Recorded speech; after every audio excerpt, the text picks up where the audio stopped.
اعوذ باللہ السمیع العلیم من الشیطان اللعین الرجیم بسم اللہ الرحمن الرحیم الحمد للہ الذی لا یبلغ مدحتہ القائلون ولا یحصی نعماءہ العادون ولا یؤدی حقہ المجتہدون الذی لا یدرکہ بعد الہمم ولا ینالہ غوث الفطن الذی لیس لصفتہ حد محدود ولا نعت موجود ولا وقت معدود ولا اجل ممدود فطر الخلائق بقدرتہ ونشر الریاح برحمتہ ووطد بالصخور میدان ارضہ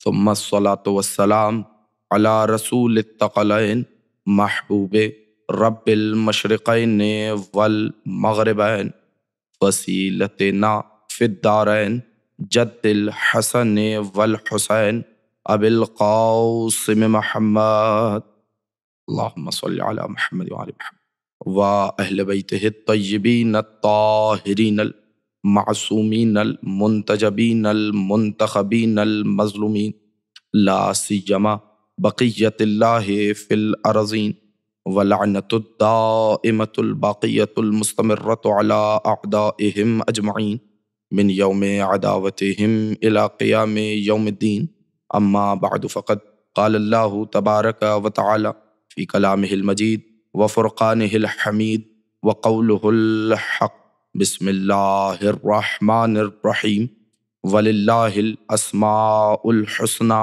فَادْعُوهُ بِهَا۔ سامعین گرامی قدر، پروردگار عالم نے قرآن مجید میں ارشاد فرمایا وَلِلَّهِ الْأَسْمَاءُ الْحُسْنَى فَادْعُوهُ بِهَا۔ جتنے بھی اسماء حسنہ ہیں، جتنے بھی بہترین نام ہیں، وہ سب کے سب اللہ کے لیے۔ وَلِلَّهِ کو مقدم کرنے سے اس جملے میں حصر پیدا ہوا کہ جتنے بھی بہترین نام ہیں وہ اللہ ہی کے لیے ہیں۔ اور اگلا جملہ بڑا کمال کا ہے، فَادْعُوهُ بِهَا، اور جب بھی جہاں بھی جس مقام پہ بھی مجھے پکارنا چاہو، مجھے ندا دینا چاہو، مجھ سے دعا کرنا چاہو، تو مجھے ان اسماء حسنہ کے ذریعے بلانا۔ اب یہ بات ذہن میں رہے کہ فَادْعُوهُ بِهَا، تو یہ ادعو جو ہے یہ ہے امر کا صیغہ، اور جب امر کا صیغہ ہے تو امر کہتے ہیں آرڈر کرنے کو، امر کہتے ہیں حکم کو۔ تو اب اللہ جس سے بھی قرآن مخاطب ہے، اب پروردگار عالم یہاں پر مشورہ نہیں دے رہا بلکہ حکم دے رہا ہے کہ جب بھی مجھے پکارنا چاہو، جب بھی مجھے ندا دینا چاہو، جس مقام پر بھی مجھ سے گفتگو کرنا چاہو، تو دیکھو اپنے ذہن کے تراشے ہوئے ناموں سے نہ بلانا۔ میں جملہ کہوں یہاں پر اور سامعین اس جملے کی قدر کریں گے کہ اپنے ذہن کے تراشے ہوئے ناموں سے نہ بلانا، اس لیے کہ جو اپنے ذہن کے تراشے ہوئے نام ہیں، ہماری ذہن کی پرواز وہاں تک نہیں ہے، ہمارے ذہن کی رسائی وہاں تک نہیں ہے۔ اسی لیے پروردگار عالم نے کہا کہ اپنے ذہن کے تراشے ہوئے ناموں سے نہ بلانا۔ میں جملہ بدلتا ہوں، اپنے خود ساختہ ناموں سے نہ بلانا، خدا ساختہ ناموں سے بلانا۔ تو اسی لیے کہا وَلِلَّهِ الْأَسْمَاءُ الْحُسْنَى فَادْعُوهُ بِهَا۔ یہ جتنے بھی اسماء حسنہ ہیں یہ اللہ ہی کے لیے ہیں، جتنے بھی بہترین نام ہیں یہ سب کے سب اللہ کے لیے ہیں۔ فَادْعُوهُ بِهَا، تو جب بھی اسے پکارنا چاہو تو ان بہترین ناموں کے ذریعے بلانا۔ اب گفتگو اس مقام سے تھوڑا سا آگے بڑھے گی۔ اب سوال پیدا ہوتا ہے جب اللہ نے عالم انسانیت کو حکم دیا، دیکھیے ہر انسان کسی نہ کسی طریقے سے پروردگار عالم کو بلا رہا ہے، چاہے اس کا جو بھی مذہب ہو، جو بھی عقیدہ ہو، جو بھی نظریہ ہو، جو بھی مسلک ہو، لیکن وہ پروردگار عالم کو بلانا چاہتا ہے، دعا کرنا چاہتا ہے، مخاطب ہے۔ اب چاہے وہ کسی بھی رنگ میں ہو، چاہے اس کے دل کی دھڑکنیں پروردگار عالم کو پکارے، لیکن جب خالق اور مخلوق کے درمیان ایک رشتہ ہے اور مخلوق اسی رشتے کے ناطے اپنے خالق کو بلانا چاہتے ہیں، تو پروردگار عالم نے کہا کہ اپنے ذہن کے تراشے ہوئے ناموں سے نہ بلانا بلکہ خدا ساختہ ناموں سے بلانا، میرے بہترین ناموں سے بلانا۔ تو اب جب پروردگار عالم نے قرآن میں یہ حکم دے دیا کہ مجھے جب بھی بلاؤ تو بہترین ناموں سے بلاؤ، اسماء حسنہ کے ذریعے بلاؤ، تو اب پوچھنا یہ ہے، سوال یہ ہے کہ وہ اسماء حسنہ ہیں کیا کہ جن کے ذریعے سے پروردگار عالم کو بلایا جائے؟ ہم سمجھتے ہیں فقط وہ 99 نام جو معروف ہیں، جو مشہور ہیں، یہی اسماء حسنہ ہے. نہیں، پروردگار عالم کے تو کتنے نام ہیں. دعائے جوشن کبیر دیکھیے، دعائے جوشن صغیر دیکھیے، اس میں کتنے ہی نام پروردگار عالم کے آئے ہیں. لیکن ہمیں دیکھنا یہ ہے کہ پروردگار عالم نے چونکہ اسماء حسنہ کو وسیلہ قرار دیا کہ مجھے جب بھی بلاؤ. اب دیکھیے پروردگار عالم نے وسیلہ بھی خود ہی بنایا. اور کفار مکہ نے ایک جملہ کہا تھا کہ ہم بتوں کی عبادت اس لیے کرتے ہیں کہ یہ ہمارے شفیع ہیں پروردگار عالم کے نزدیک. لیکن انہوں نے بتوں کو پروردگار عالم تک پہنچنے کا وسیلہ بنایا، لیکن یہ ان کا وسیلہ چونکہ خود ساختہ تھا، اس لیے پروردگار عالم نے اس وسیلے کو قبول نہیں کیا. پروردگار عالم وسیلہ وہ قبول کرتا ہے جو پروردگار عالم کی جانب سے معین کردہ ہو، طے کردہ ہو. اب یہاں پر دیکھنا یہ ہے کہ وہ کون سے وسیلے ہیں، وہ کون سے اسماء حسنہ ہیں کہ جن کے ذریعے سے پروردگار عالم کو بلایا جائے. اور یہ مشکل بھی معصوم نے حل کر دی، اس لیے کہ معصوم کا ارشاد ہے واللہ نحن اسماء الحسنى التي لا يقبل من العباد عملا الا بمعرفتنا. خدا کی قسم ہم ہی وہ اسماء حسنہ ہیں کہ ہماری معرفت کے بغیر پروردگار عالم بندوں کا کوئی بھی عمل قبول نہیں کرتا. تو اب پتہ چلا کہ معصومین ہی وہ ہستی ہیں، معصومین کی ہستی ہی وہ اسماء حسنہ ہیں جن کے ذریعے پروردگار عالم کو بلایا جاتا ہے. اب سوال یہ پیدا ہوتا ہے کہ معصوم نے یہ کیوں کہا کہ ہم اسماء حسنہ ہیں، جبکہ اسم ہوتا ہے، اسم اور شے ہے، مسمى اور شے ہے. معصومین مسمى ضرور ہے، اسم نہیں ہے. لیکن جب مسمى ہے تو معصوم نے یہ کیوں کہا کہ ہم اسماء حسنہ ہیں؟ توجہ رکھنے کی ضرورت ہے اس مقام پر. اور میں ایک ہی جملے میں وضاحت کر کے بہت تیزی کے ساتھ آگے بڑھ جاؤں، اس لیے کہ دامن وقت میں گنجائش نہیں ہے. بہرحال مواصلاتی ذرائع کے ذریعے یہ تقریر آپ تک پہنچ رہی ہے اور ہمارے پاس بہت محدود وقت ہوتا ہے، لہٰذا میں چاہوں گا کہ زیادہ سے زیادہ بیان آپ کی خدمت میں ہدیہ کیا جا سکے. تو وہ کون سے اسماء حسنہ ہیں؟ معصوم نے کہا کہ ہم ہیں وہ اسماء حسنہ. جب معصوم نے خود کو اسماء حسنہ کہا کہ ہم 14 کے 14 اسماء حسنہ ہیں، اس کے بہترین نام ہیں. دیکھیے نام اور شے ہے، مسمى اور شے ہے، اسم اور شے ہے، مسمى اور شے ہے. میرا نام ہے مبشر زیدی، یہ ہے میرا اسم. تو اسم اور شے ہے، میری ذات اور شے ہے. ذات کو مسمى کہا جاتا ہے، شخصیت کو مسمى کہا جاتا ہے، اس شخصیت کا جو نام ہے اسے اسم کہا جاتا ہے. تو معصوم نے یہ کیوں کہا کہ ہم ہیں خدا کے اسماء حسنہ؟ اس بات میں غور کرنے کی ضرورت ہے، فکر کرنے کی ضرورت ہے، تدبر کرنے کی ضرورت ہے، تعقل کرنے کی ضرورت ہے، گہرائی میں اترنے کی ضرورت ہے کہ معصوم نے خود کو اسماء حسنہ کیوں کہا. اور اس کی دلیل یہ ہے، دیکھیے اگر کسی کے ہاں کسی بچے کی ولادت ہو اور جب تک اس بچے کا نام نہیں رکھا جاتا، پورا خاندان مل کر ماں باپ سے سوال کرتا ہے کہ تم نے اس بچے کا نام کیوں رکھا. اب خاندان والوں سے کوئی سوال کرے کہ آپ کو کیا فکر لاحق ہے، آپ کو کیا پریشانی ہے، ان کا بچہ ہے، وہ اپنے بچے کا نام رکھے یا نہ رکھے، تو فوراً جواب یہ آئے گا کہ جب تک اس بچے کا نام نہیں رکھا جائے گا یہ بے نام رہے گا. ہم اسے پہچانیں گے کیسے، ہم اس کی شناخت کیسے کریں گے؟ تو ہمیں سمجھ میں آیا کہ نام مسمى تک پہنچنے کا ذریعہ ہوتا ہے، نام مسمى تک پہنچنے کی علامت ہوتا ہے، نام مسمى تک پہنچنے کا وسیلہ ہوتا ہے. اور معصوم نے کیا کہا کہ ہم ہیں اسماء حسنہ. جب معصومین پروردگار عالم کے اسماء حسنہ ہیں اور نام وسیلہ ہوتا ہے مسمى تک پہنچنے کا، تو ہمیں فوراً معلوم ہوا کہ یہ 14 اس ذات تک پروردگار عالم تک پہنچنے کا وسیلہ ہے. اگر یہ 14 نہ ہو تو کوئی بھی انسان، کوئی بھی مخلوق پروردگار عالم تک نہیں پہنچ سکتی. تو جب یہ نتیجہ ہمیں میسر ہوا، جب یہ نتیجہ ہمیں مل گیا کہ اگر یہ 14 نہ ہو تو پروردگار عالم تک کوئی بھی شخص نہیں پہنچ سکتا. اور دلیل ہے، اسی لیے معصوم نے کہا. اور یہ روایت خصوصی طور پر آپ کی خدمت میں ہدیہ کر رہا ہوں کہ عجیب و غریب روایت ہے، اور اگر غور کیا جائے اس روایت میں، فکر کی جائے تو بہت سے مسائل حل ہو سکتے ہیں. معصوم نے کہا لولا نحن ما عبد اللہ ولا عرف اللہ. اگر ہم نہ ہوتے تو نہ پروردگار عالم کی عبادت ہوتی اور نہ پروردگار عالم کی معرفت ہوتی. تو معصومین ہیں وہ اسماء حسنہ کہ جو وسیلہ ہیں بندوں کو خالق تک پہنچانے کا. جملہ بدلوں، جو مخلوق کو خالق تک پہنچانے کا ذریعہ ہو اسے اسماء حسنہ کہا جاتا ہے. اور وہ کون ہے؟ معصوم نے کہا ہم ہیں خدا کی قسم وہ اسماء حسنہ کہ کسی کا کوئی عمل قابل قبول نہیں ہے مگر یہ کہ ہماری معرفت، ہماری ولایت کے ذریعے سے آیا جائے.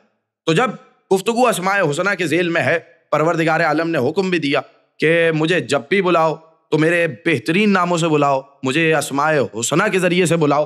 تو اب 14 ہیں اسماء حسنہ. اب چونکہ یہ مجلس عزا خاتون جنت کی شہادت کے حوالے سے منعقد کی گئی ہے، تو اسی سلسلے میں ربط کلام کے لیے یہ بات بہت ضروری ہے کہ یہ بات یاد رکھنی چاہیے کہ پروردگار عالم کے بہترین نام ہے، اسماء حسنہ ہے، اور یہ 14 بھی اسماء حسنہ ہے. اسی لیے پروردگار عالم نے ان کے ناموں کو اپنے نام سے مشتق کیا. میں پھر سے جملہ دہراتا ہوں، پروردگار عالم نے ان کے اسماء کو اپنے اسماء سے نکالا، اپنے اسماء سے مشتق کیا.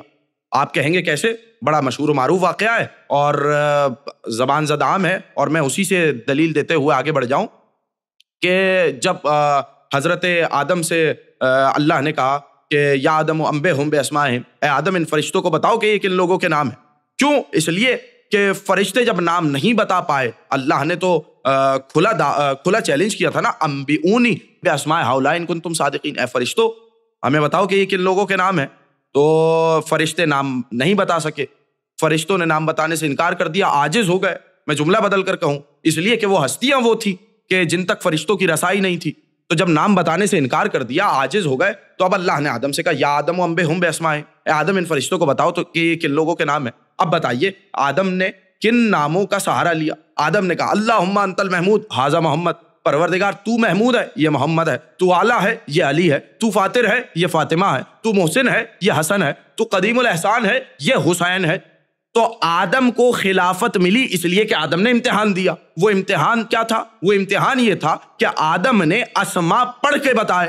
جب آدم نے فرشتوں کا اسماء سنائے تب امتحان میں کامیاب ہوئے، آدم کو خلافت ملی. تو میرا سوال یہی ہے کہ جب آدم کو پنجتن کے بغیر خلافت نہ مل سکے تو کسی امتی کو پنجتن کے بغیر جنت کہاں سے مل جائے گی؟ اس لیے، اور یہاں پر اس روایت میں دلیل بھی موجود ہے کہ اللہم انت المحمود، تو محمود ہے، یہ محمد ہے. تو محمد کو محمود سے مشتق کیا، علی کو اعلیٰ سے مشتق کیا، فاطمہ کو فاتر سے مشتق کیا، حسن کو محسن سے مشتق کیا، اور حسین قدیم الاحسان سے. اب توجہ فرمائیے گا، اللہ نے ان ہستیوں کے نام خود رکھے. یہ بھی ایک گہرائی میں اترنے والی، غور کرنے والی بات ہے کہ پروردگار عالم نے ان ہستیوں کے نام خود رکھے.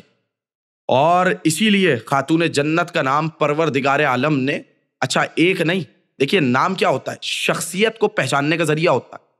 ہمارے ہاں عموماً ہوتا کیا ہے، اگر کسی کا نام رکھا جاتا ہے تو نام رکھنے والے کی شخصیت بھی ظاہر ہو جاتی ہے کہ اگر کوئی عالم اور فاضل ہے تو وہ نام بھی بہترین رکھے گا، اور اگر کوئی عام انسان ہے تو اس کے نام میں اس کا نام اس کے علم کے مطابق نہیں ہوگا.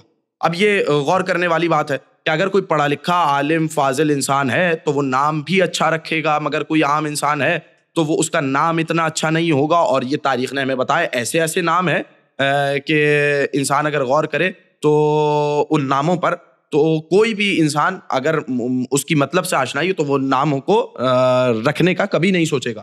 تو نام شخصیت کو ظاہر کرتے ہیں رکھنے والے کی. دوسرا، نام کا شخصیت پہ اثر بھی ہوتا ہے، نام کا شخصیت پہ اثر ہوتا ہے.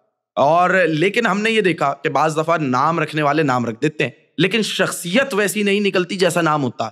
یہ بھی عجیب بات ہے کہ شخصیت ویسی نہیں نکلتی جیسا نام ہوتا ہے. اب نام ہے المتوکل. اچھا متوکل کس پر؟ المتوکل علی اللہ. اچھا متوکل کا مطلب ہے جو پروردگار عالم پر بھروسہ کرے. پروردگار عالم پر بھروسہ کرے. نام کتنا خوبصورت ہے لیکن شخصیت، اگر کائنات میں کسی کو یزید ثانی کہا جاتا ہے تو وہ متوکل ہے جس نے قبر سید الشہداء کو اجاڑ دیا. تو نام بہترین تھا لیکن بہترین نام کا شخصیت پہ اثر نہیں ہوا. اس لیے یہ کیوں ہوتا ہے؟ اس لیے کہ نام رکھنے والا نہ مستقبل سے واقف ہے نہ وہ قادر ہے. جب نہ وہ مستقبل سے واقف ہے، نہ اس کے پاس اتنا علم ہے، نہ وہ قادر ہے، تو ضروری نہیں ہے کہ نام، میں جملہ بدلتا ہوں، اسم اور مسمى متحد ہو جائے، نام کا شخصیت پہ اثر آ جائے. لیکن جب نام پروردگار عالم رکھے گا تو ایسا نہیں ہو سکتا کہ اسم اور مسمى میں افتراق ہو، بلکہ جیسا وہ نام رکھے گا شخصیت بھی ویسی نکلے گی. اور نام رکھنے کی کئی حکمتیں دنیا کے سامنے آتی چلی جائیں گی اور معرفت کا دروازہ کھلتا چلا جائے گا. اب یہ دیکھیں، جب پروردگار عالم نے خاتون جنت کا نام فاطمہ رکھا ہے تو اب نام رکھنے کی علت کیا ہے؟ اور یہ بھی بتاتا چلوں کہ ایک نام نہیں رکھا، شہزادی کونین کے 9 نام رکھے ہیں پروردگار عالم نے. اور اگر ان ناموں پر ہی غور کر لیا جائے، میں اکثر ایک جملہ کہتا ہوں، ابھی تک ہمیں شہزادی کونین کے اسماء کی معرفت نہیں ہے، کجا یہ کہ ہمیں ذات کی معرفت ہو. اگر صرف ہمیں اسماء کی معرفت ہو جائے تو یہ ہماری نجات کے لیے کافی ہو جائے گا کہ پروردگار عالم نے شہزادی کا نام فاطمہ رکھا. اس کی کئی وجوہات بیان ہوئی. اور بس اب چونکہ وقت نہیں ہے، میں 2 سے 3 تیزی کے ساتھ وجوہات بیان کرتے ہوئے انشاءاللہ گفتگو کو مصائب کی جانب تیزی سے لے کر چلتا ہوں۔ نام رکھا فاطمہ۔ اب معصوم سے پوچھا گیا کہ شہزادی کا نام فاطمہ کیوں ہے؟ سب سے پہلے تو یہ دیکھا جائے کہ فاطمہ کا مطلب کیا ہے۔ فاطمہ کا مطلب ہے قاطعہ، روکنے والی، قطع کرنے والی۔ اسی لیے اس مادے کا استعمال وہاں ہوتا ہے اس بچے کے لیے کہا جاتا ہے جس کا دودھ چھوڑا دیا جائے۔ تو چونکہ چھوڑا دیا جاتا ہے اسی لیے اس مادے کا استعمال اس بچے کے لیے کیا جاتا ہے۔ اب شہزادی کو جب کہا گیا فاطمہ تو اس نام رکھنے کی علت کیا ہے؟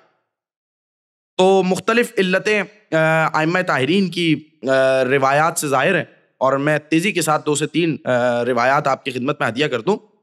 اس لیے کہ پروردگار عالم نے شہزادی کا نام فاطمہ اس لیے رکھا، کیونکہ شہزادی کے ذریعے اللہ شہزادی کے چاہنے والوں کو، شہزادی کی نسل کو، شہزادی کی ذریت کو جہنم کی آگ سے روک دے گا، جہنم کی آگ سے چھڑا دے گا، جہنم کی آگ سے آزادی دے دے گا۔ تو شہزادی وسیلہ بنے گی قیامت کے روز شفاعت کا۔ کس کے لیے؟ جو بھی شہزادی سے محبت رکھے گا، شہزادی کی ذریت سے محبت رکھے گا، شہزادی کی نسل سے محبت رکھے گا، تو پروردگار عالم انہیں جہنم سے آزادی کا پروانہ دے دے گا۔ کیوں؟ اس لیے کہ پروردگار عالم نے شہزادی کو فاطمہ بنایا ہے، اور جب فاطمہ بنایا ہے، فاطمہ کا مطلب ہے چھڑانے والی، فاطمہ کا مطلب ہے روکنے والی، فاطمہ کا مطلب ہے آزاد کرنے والی۔ اور قیامت کے روز ظاہر ہوگا کہ اللہ نے شہزادی کا نام فاطمہ کیوں رکھا؟ اس لیے کہ قیامت کے روز شہزادی اتنی شفاعت کریں گی، اتنی شفاعت کریں گی، اتنی شفاعت کریں گی اپنے محبوں کی، اپنے چاہنے والوں کی، اپنی ذریت کی، اپنی نسل کی، یہاں تک کہ روایت میں آیا ہے کہ عرصہ قیامت ہوگا اور اولین و آخرین جمع ہوں گے۔ طویل روایت ہے، میں اس کا اقتباس آپ کی خدمت میں ہدیہ کر رہا ہوں کہ عرصہ قیامت ہے، اولین و آخرین کے لوگ یہاں پر جمع ہیں، اور ایک مرتبہ شہزادی جنت کے دروازے کی جانب بڑھ رہی ہیں، یہاں تک کہ جنت کے دروازے پر روک کے کہیں گی بار الہا آج میں دیکھنا چاہتی ہوں کہ میرا مقام کیا ہے۔ اور میں پھر سے مختصر کر رہا ہوں، جب ان سے کہا جائے گا فاطمہ کیا چاہتی ہو، جاؤ عرصہ قیامت میں جاؤ، جو بھی تم سے محبت کرنے والا ہو، تم سے چاہنے والا ہو، جس نے تمہاری اولاد پر کوئی احسان کیا ہو، جس نے تمہاری اولاد میں سے کسی کو پانی پلایا ہو، کھانا کھلایا ہو، جس نے تمہاری اولاد کو کپڑے دیے ہوں، جس نے تمہاری اولاد سے کوئی بھی نیک سلوک کیا ہو، تم سے محبت کی ہو، جاؤ اس کا ہاتھ پکڑو اور جنت میں داخل کر دو۔ تو شہزادی عرصہ قیامت میں اس طریقے سے اپنے چاہنے والوں کو نکالیں گی جس طرح سے ایک مرغی جو ہے وہ گندے دانوں میں سے اچھے دانوں کو تلاش کرتی ہے۔ تو قیامت میں اتنی شفاعت کریں گی کہ روایت کا لفظ ہے کہ کوئی شقی ہی ہوگا کہ جس کی شفاعت نہ ہو پائے۔ شہزادی اتنی شفاعت کریں گی، تو اس لیے کہ نام ہے فاطمہ، نام رکھا ہے پروردگار عالم نے فاطمہ۔ اور دوسری علت کیا ہے؟ دوسری علت میں معصوم نے کہا کہ فطمہ بالعلم و فطمہ عن التمس، اس لیے شہزادی کا نام فاطمہ ہے کہ پروردگار عالم نے شہزادی کو جہل سے روک دیا، اور علم الہی پروردگار عالم نے اپنا علم عطا کیا ہے شہزادی کو۔ اور اس لیے کہا کہ میں نے آغاز میں ایک جملہ کہا تھا کہ لفظ فاطمہ اس کے لیے استعمال ہوتا ہے اس بچے کے لیے جس سے دودھ چھڑا دیا گیا۔ تو علامہ مجلسی نے یہاں پہ لکھا اس کا مطلب کنایہ یہ ہے کہ خاتون جنت نے کسی کے سامنے زانو ادب طے نہیں کیے، توجہ فرمائیے گا، شہزادی کونین نے کسی کے سامنے زانو ادب طے نہیں کیے، بلکہ اپنی خلقت کے آغاز سے ہی پروردگار عالم نے شہزادی کو علم دے کر بھیجا۔ تو شہزادی کے پاس کتنا علم ہے کہ شہزادی کا نام ہی اس لیے فاطمہ رکھا گیا۔ وَفَطَمَ عَنِ التَّمَسِ، تمس کا مطلب کیا ہے؟ وہ نجاستیں جو خواتین دیکھتی ہیں، شہزادی اس سے پاک ہیں، شہزادی اس سے مبرہ ہیں، اور یہ کنایہ بھی ہے کہ جتنی نجاستیں ہیں، جتنے رجس ہیں، شہزادی سے دور ہیں۔ تو پروردگار عالم نے شہزادی کا نام فاطمہ اس لیے رکھا۔ اور ایک اور علت کہ شہزادی کو فاطمہ کیوں کہا گیا، اس لیے کہ لأن الخلق فطموا عن معرفتها، اس لیے کہ المخلوق یعنی مخلوق پہ الف لام ہے، لأن الخلق، خلق کے لفظ پہ الف لام موجود ہے کہ تمام مخلوق عاجز ہے۔ کس چیز سے عاجز ہے؟ لأن الخلق فطموا عن معرفتها، تمام مخلوق، اولین و آخرین کی تمام مخلوق عاجز ہے کہ شہزادی کی معرفت حاصل کر سکیں۔ اسی لیے تو معصوم نے انہیں لیلۃ القدر کہا ہے، اور پھر وما ادراک ما لیلۃ القدر، آپ کیا جانے لیلۃ القدر کیا ہے؟ لیلۃ القدر کون ہے؟ لیل سے مراد شہزادی کی ذات ہے، تو اب جملے بدل کر کہیں وما ادراک ما لیلۃ القدر، جملے بدل کر کہنا چاہیے آپ کیا جانے کہ فاطمہ کیا ہے؟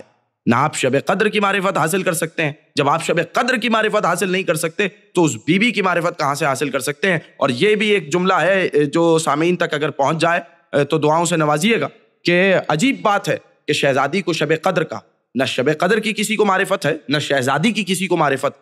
اور اب ایک اور جملہ، شب قدر وہ ہے کہ جس میں پروردگار عالم نے قرآن نازل کیا، انا انزلناہ فی لیلۃ القدر، ہم نے اس قرآن کو لیلۃ القدر میں نازل کیا، ہم نے اس قرآن کو قدر والی رات میں نازل کیا۔ تو جس رات ایک قرآن نازل ہو، توجہ فرمائیے گا، جس رات پروردگار عالم ایک قرآن نازل کرے اسے لیلۃ القدر کہا جاتا ہے، اور جس شہزادی کی گود میں، جس شہزادی کی آغوش میں 11 بولتے ہوئے قرآن آ جائیں اسے فاطمہ کہا جاتا ہے۔ اسی لیے شہزادی لیلۃ القدر ہے، مخلوق شہزادی کی معرفت سے عاجز ہے۔ کیوں؟ اس لیے کہ نام ہے فاطمہ، نام رکھا فاطمہ۔ قسم خدا ابھی ہمیں شہزادی کے اسما کی معرفت نہیں ہے، ہم تک بس وہی پہنچا ہے جو معصومین سے آیا ہے۔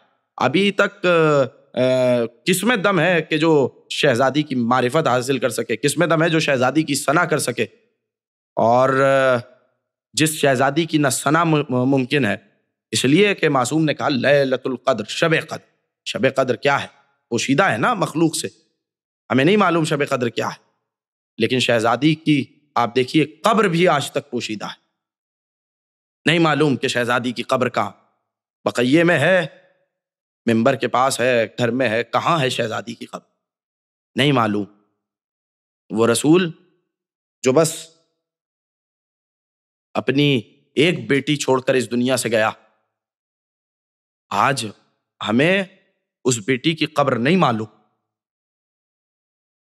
اسی لیے روایت ہے، اور اس روایت ہر مومن اگر اس روایت کو محفوظ کرے تو اسے کرنا چاہیے، اس لیے کہ بڑی قیمتی روایت ہے۔ یہاں سے ہمیں پتہ چلے گا کہ نام فاطمہ کا احترام کیا ہے۔ نام تو رکھا ہے نا فاطمہ، کہ جب صحابی آیا میرے چھٹے امام کی خدمت میں اور ایک مرتبہ اس کے چہرے سے پریشانی کے آثار نمودار تھے، اور معصوم نے پوچھا کیوں پریشان ہو؟ تو کہنے لگا میرے گھر بیٹی کی ولادت ہوئی۔ معصوم نے کہا تو اس میں پریشان ہونے والی کون سی بات ہے؟ زمین اس کا بوجھ اٹھائے گی، اللہ اسے رزق دے گا، وہ اپنی زندگی جیے گی، تمہاری عمر میں سے کچھ کم نہ کرے گی، تو تمہیں کس بات کی پریشانی؟ پھر معصوم نے اس سے سوال کیا بتاؤ تم نے اس کا نام کیا رکھا؟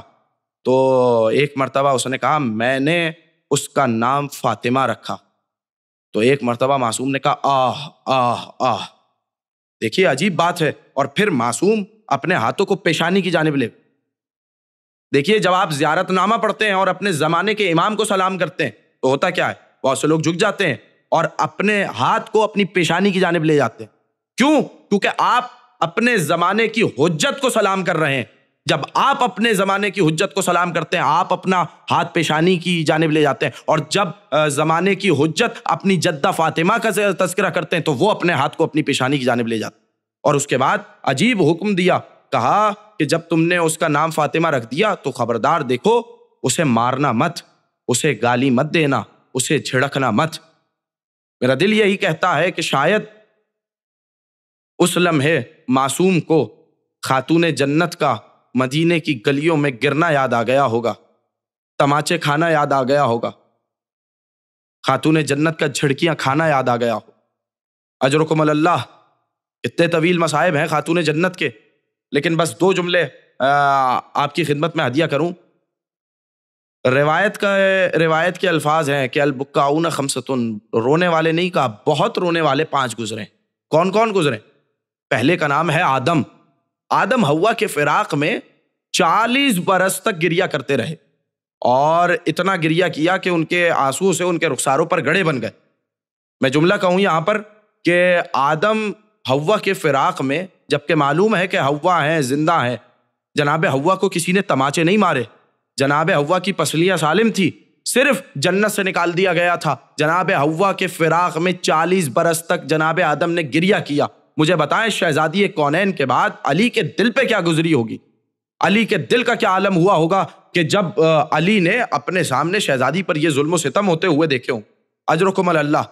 کوئی بھی علی کے غم کا اندازہ نہیں لگا سکتا. اسی لیے روایت کا جملہ یہ ہے کہ جو ہی جناب حسن و حسین دوڑے ہیں مسجد کی جانب اور کہا کہ بابا اماں ہمیں چھوڑ کر چلی گئی ہیں, تو روایت کا جملہ یہ ہے کہ علی جیسا صابر مولا منہ کے بل زمین پر گرا ہے. اس لیے کہ شہادت شہزادی کونین کوئی آسان مرحلہ نہیں ہے. اجرکم اللہ. دوسری کون سی ہستی ہے جس نے بہت گریہ کیا؟ دوسری ہستی ہے حضرت یعقوب, کہ قرآن نے کہا وَابْيَضَّتْ عَيْنَاهُ مِنَ الْحُزْنِ فَهُوَ كَظِيمٌ. اتنا گریہ کیا حضرت یوسف کے فراق میں کہ ان کی آنکھوں میں سفیدی آ گئی, بینائی زائل ہو گئی. کیوں گریہ کیا؟ اس لیے کہ اے یوسف تو نبی زادہ تھا, تو نے تماچے کیسے کھائے, تجھے کنویں میں کیوں پھینکا گیا, تجھے مصر کے بازار میں کیوں بیچا گیا, تو نبی زادہ تھا نا. حضرت یعقوب کو معلوم تھا کہ حضرت یوسف زندہ ہے, پھر بھی اتنا گریہ کیا کہ آنکھوں کی بینائی چلی گئی. جس کا ایک یوسف جدا ہو جائے وہ اتنا گریہ کرے کہ آنکھوں سے بینائی رخصت ہو جائے. مجھے یہ بتاؤ جس سید سجاد کے سامنے ان کے 18 یوسف بے دردی سے ذبح کر دیے جائیں, مجھے یہ بتائیں کہ سید سجاد کو کتنا گریہ کرنا چاہیے. اجرکم اللہ. تیسری ہستی ہے حضرت یوسف. حضرت یوسف نے زندان میں اتنا گریہ کیا کہ زندان والوں نے کہا یوسف یا دن کو رو یا رات میں گریہ کرو. کس کو یاد کر کے روتے تھے؟ اپنے بابا کو. زندان میں حضرت یوسف اپنے بابا کو یاد کر کے روتے تھے. بس یہیں سے مجھے وہ بچی یاد آ جاتی ہے جو زندان میں اپنے بابا کو یاد کر کے روتی تھی, پوچھتی تھی بھیا سجاد یہ پرندے کہاں جا رہے ہیں؟ سجاد کہتے تھے بہنا یہ پرندے اپنے اپنے گھروں کو جا رہے ہیں. رو کے کہتی تھی بھیا ان پرندوں کا گھر ہے مگر ہمارا کوئی گھر نہیں. چوتھی وہ ہستی جس نے بہت گریہ کیا وہ ہے سید سجاد. 35 برس تک کبھی جلتے ہوئے خیموں پر گریہ کیا, کبھی کوفے کے بازار پہ گریہ کیا, کبھی شام کے دربار پہ گریہ کیا, کبھی شرابیوں کے مجبے پہ گریہ کیا, کبھی بلوائیوں کے ہجوم پہ گریہ کیا, کبھی سکینہ کی شہادت پہ گریہ کیا, کبھی تماچوں پہ گریہ کیا, کبھی اپنے بابا کے کٹے ہوئے لاشے پر گریہ کیا. تو سید سجاد اتنا روتے رہے, 35 برس تک گریہ کیا. اور پانچویں وہ ہستی ہے خاتون جنت. میرا ایک سوال ہے کہ معصوم نے خاتون جنت کو ان ہستیوں کے ساتھ رونے میں کیوں ملایا؟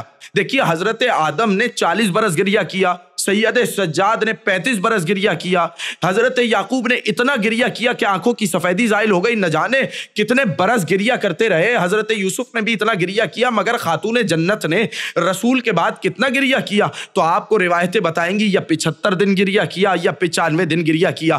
مگر یہ 75 دن اور یہ 95 دن کا گریہ ایسا تھا کہ معصوم نے انہیں حضرت آدم اور حضرت سید سجاد کے برابر کہا کہ گریہ کرنے والی ہے. یعنی اس کا مطلب یہ ہے کہ ان لوگوں نے جو 40 اور 35 برس گریہ کیا ہے وہ 75 دنوں کا یہ گریہ ان 40 برس کے برابر ہے. اسی لیے کہ آپ کو ان چاروں ہستیوں میں اتنی مصیبتوں کے بعد سید سجاد پہ کوئی کم مصیبتیں آئی ہیں؟ اجرکم اللہ. جملہ سنیے گا, سید سجاد پر نہ جانے کتنی مصیبتیں آئی ہیں, یہاں تک کہ کہنا پڑا سید سجاد کو یا لیت لم تلدنی امی, کاش مجھے میری ماں نے پیدا ہی نہ کیا ہوتا. سید سجاد نے اتنی مصیبتوں کے باوجود وہ مصرے نہیں کہے جو شہزادی نے اپنے بابا کے بعد کہے, سبت علی مصائب لو انہا سبت علی الایام سرنا لیالیا. بابا آپ کے بعد مجھ پر اتنی مصیبتیں پڑی ہیں کہ اگر روشن دنوں پہ پڑتی تو وہ تاریک راتوں میں بدل جاتی. نہ جانے وہ کون سی مصیبتیں تھی؟ ہاں عزادارو, وہ وہی مصیبتیں تھی نا کہ مسلمان اس دروازے پر جہاں رسول خدا سلام کرنے کے لیے آیا کرتے تھے, جہاں کھڑے ہو کر آئے تطہیر کی تلاوت کیا کرتے تھے, اسی دروازے پر آگ اور لکڑیاں لے کر آئے اور کہنے لگے فاطمہ علی کو باہر بھیجو وگرنہ ہم دروازے کو آگ لگا دیں گے. انہوں نے خیال نہ کیا کہ اس دروازے میں, اس گھر میں حسن و حسین رہتے ہیں. یہ دروازہ وہ دروازہ ہے جہاں کائنات کا رسول کھڑے ہو کر سلام کیا کرتا تھا. اور جب خاتون جنت دروازے پر آئی ہیں اور انہوں نے کہا ہے کہ علی قرآن جمع کرنے میں مصروف ہیں, میں علی کو باہر نہیں بھیجوں گی, تو عجیب جملہ کہا دعی انک الاباطیل وہمقات النساء. اے فاطمہ ہم سے یہ احمقانہ باتیں نہ کرو, اگر تم نے علی کو باہر نہ بھیجا تو ہم اس دروازے کو آگ لگا دیں گے. صرف کہا نہیں, دروازے کو آگ لگائی گئی. ایک مرتبہ آگ کے شعلے روشن ہوئے. خاتون جنت نے کہا آگ کے شعلے اتنے روشن ہوئے کہ ان آگ کے شعلوں پھولوں سے میرا چہرہ جھلس رہا تھا۔ ارے وہ شہزادی کہ رسول جس کے دروازے پر سلام کیا کرتے تھے، دروازہ جلایا گیا، ادھر ایک دیوار تھی، خاتون جنت دروازے اور دیوار کے درمیان آ گئی۔ مگر کن الفاظ میں ادا کروں کہ شہزادی نے اس موقع پر علی کو نہیں بلایا۔ دیکھیں خواتین ایسے موقع پر اپنے شوہروں کو مدد کے لیے بلاتی ہیں، مگر اللہ جانے کیا وجہ تھی، شہزادی نے اس وقت علی کو نہیں بلایا، بلکہ آواز دی، اے فضا جلدی سے میرے پاس آؤ، میرا محسن شہید ہو گیا۔ الا لعنت اللہ علی القوم الظالمین وسيعلم الذین ظلموا أي منقلب ينقلبون۔